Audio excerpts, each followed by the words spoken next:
Hello and welcome to another in the series of Cafe Insights. I'm Andrew Vine, the CEO of the Insight Bureau, and today I'm in conversation with Dr. Parag Khanna. How are you? Hi, Andrew. Good. Well, nice to see you here at the Fullerton Bay Hotel. Lovely day. So this isn't the first time we've done one of these recordings, but you know what? The world keeps changing, so here we are. Yeah, here we are. You're a geostrategist, you're an author, you have been a fellow at the Lee Kuan School, you're now the managing partner of FutureMap, a big thinker on the forces that are changing the world. So that sounds an awesome job title and a job description, but what keeps you busy? It does keep me busy. Look, as you said, the world is changing, but I have seen, to reflect a little bit, a validation of a lot of the things that I've been working on for the last 10 years about, for example, the intersection of globalization and geopolitics. What we've seen now, especially with the divergence across monetary policies in the major economies, is that you can no longer treat the world as if we are in a united response to the financial crisis with fiscal stimulus being coordinated and so forth. You can no longer take for granted that the major powers are going to act with some degree of deference towards each other. So you're seeing geopolitics and globalization collide again. And that was really the principal theme of my first book that was published 10 years ago, called The Second World Empires and Influence in the New Global Order. So I was picking up on that, and the confidence of emerging markets, especially in Asia, their ability to start to call the shots in their own affairs, whether it's the Irans or Saudi Arabias, Indonesias of the world, Russia, countries that took up entire long chapters of that book are really expressing themselves today very, sort of physically, manifestly. So I actually go back, and I see a lot of other people going back and looking at my descriptions of those countries to get grounded in what they're seeing today in the world. So the old is also the new, as much as there's a lot of change. Well, I was going to ask you, looking back, how you see how the world has changed, because I think once upon a time we were all pretty good amateur economists, but the world's got more complicated. It is simply not enough to be an economist or to know geopolitics or to know technology or to know public policy or science. Today, you will not get any prediction right in this complex world unless you know sufficient amount about all of those areas. So, I have called it the triangle. I look at geopolitics, geoeconomics, and geotechnology, a term that I coined myself about 7 or 8 years ago. What I notice is that political scientists know too little about economics, economists and political scientists know too little about technology, and technologists, as we've seen in the last few years, don't really understand public policy very well, right, and don't gauge the public and the response to their innovations very well. So you have to have a sufficient grounding in politics, economics, and technology in the intersection of those forces. That was a major theme in my book, Hybrid Reality. It was a major theme in connectography as well. And it's what occupies whatever spare time I have is managing to maintain a sufficient grounding in the technological trends and innovations, the breakthroughs, how they're affecting economic models. So, for example, obviously, labor automation, artificial intelligence. Which jobs are being lost? Which jobs aren't being lost, right? How does that affect the macroeconomic planning, the economic cycles? How does the inequality that results from that affect the politics? And what are the politicians doing about it? How well do they understand the technology and the economics? As you can see through that one simple example, you must understand at least these three forces. And then you have to layer in the impact of, climate change, for example, which I also look at quite a bit. Yeah, so your recent book, Connectography, was looking very much in this, not just in this part of the world, but especially important in this part of the world, is how the new corridors of business opportunity and power is going to be challenged. And, Connectography was published the year that the Belt and Road Initiative was really announced and took off, and the Asian Infrastructure Investment Bank was announced. But I wrote that book based upon 20 years of experience of traveling in every country that ends in Stan, from Kazakhstan down to Pakistan, through Afghanistan and Uzbekistan, and so on and so on, not to mention Iran and others. So I was already very well versed in how China uses connectivity as a form of grand strategy. Again, engineering technologies, economic deals based on trade complementarities and on obviously the sort of surplus excess capacity they had in certain industries, but how that has geostrategic ramifications. Today, every day's headline is filled with stories about what are the consequences of debt to China in Pakistan and in other countries in the region. I've been looking at that for almost 20 years, Andrew. So Connectography was written looking backwards at that, And clearly it's an expression of that trend that we're seeing today. So, I have another book coming out, which is a sequel, in a way, to that, called The Future is Asian.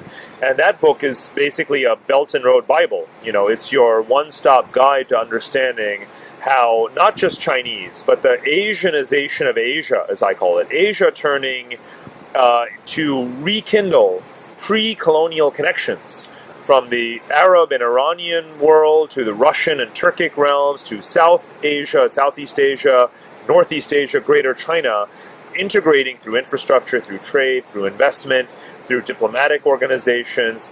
I've doubled down on that, mapped it all out again with maps and graphics and data, really showing how Asia is the real area where we're seeing the traditional factors of optimization of land, labor, capital, supply chain integration, infrastructure investment really taking off, and how that's very good for Asia, and how that leads us to a very different worldview than presently what you're hearing out of London and Washington. So it's like a new form of globalization. It's not that globalization is dead, it's changed. Right, and so, I have really been one of the pro-globalization, academics and almost activists or evangelists, not because there is really any debate to be had, because by the numbers, you cannot be pessimistic about globalization. If you are, it's because you really are not talking about globalization. You're really talking about whether or not there is an American dominance of globalization. But globalization is greater than all of us. That's really one of the fundamental theses that I represent.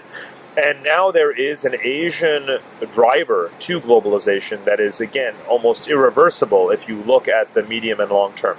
If you look at the bilateral trade flows between Asia and Europe, for example, again, through Belt and Road, but otherwise, you could not deny that now the Euro-Asian trade axis is far larger than the transatlantic trade axis, right? And every time I put a map of one of the charts from the books up on Twitter and Facebook and Instagram, LinkedIn, people are like, wow, this reality is staring us in the face. So yes, Asia is driving globalization without a doubt, but Europe is still very central to it. And when you say Asia, do you really mean China? Or is No. it much broader than that? I'm glad you asked, because again, one of the fallacies and oversights of all of the books about Asia of the last 10 years has been that they're not really about Asia, they're about China. Okay. And China is the most important player in Asia. But remember that China represents less than 1/2 of Asia's population. It's about 1/3. It represents about half of Asia's GDP. It represents less than half of the inbound foreign investment destination in Asia. It represents less than half of the outbound capital flows from Asia. And, of course, it is older than the rest of Asia. South and Southeast Asia have a greater population than China and are younger and are now growing as quickly. So if you want to properly talk about Asia, you can allow for some degree of Sino-centricism, but you cannot hold China to be synonymous with Asia. So never has there been, otherwise I wouldn't have written this book, there has not been a book that treats Asia in a holistic way, by the numbers, economically, econometrically, and politically and geopolitically, the way I am doing in this book. So for all of the multinational companies whose Asia strategy has been a China strategy, that are now waking up every day and saying, oh my God, what's my ASEAN strategy? What's my India strategy? What's my Belt and Road strategy? This is what I'm giving them. Good, and we get to look forward to this book in January, I think, is it? Yes. Great. Okay.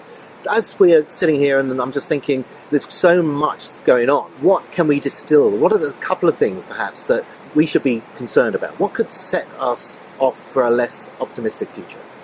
Look, there's a lot of volatility emerging in the geopolitical environment as a result of the Trump presidency, but also, again, because of domestic political factors elsewhere, the greater inequality, heightened populism, rise of nationalism, competition for economic gains, legacies of territorial conflicts from the 19th and 20th centuries, like the South China Sea and between China and India. So look, there is volatility, in the system that could escalate without a doubt. So a couple of those scenarios worry me, but I try to be very progressive. I've written some articles very recently in major journals about how to tackle outstanding territorial disputes in Asia through specific kinds of arbitration and so on. So I'm worried about those things for sure. So that's one concern. The economy worries me in a number of ways. We're in uncharted territory when it comes to the debt to GDP ratios, but I think we have to dig beneath the headline figures and look at the composition.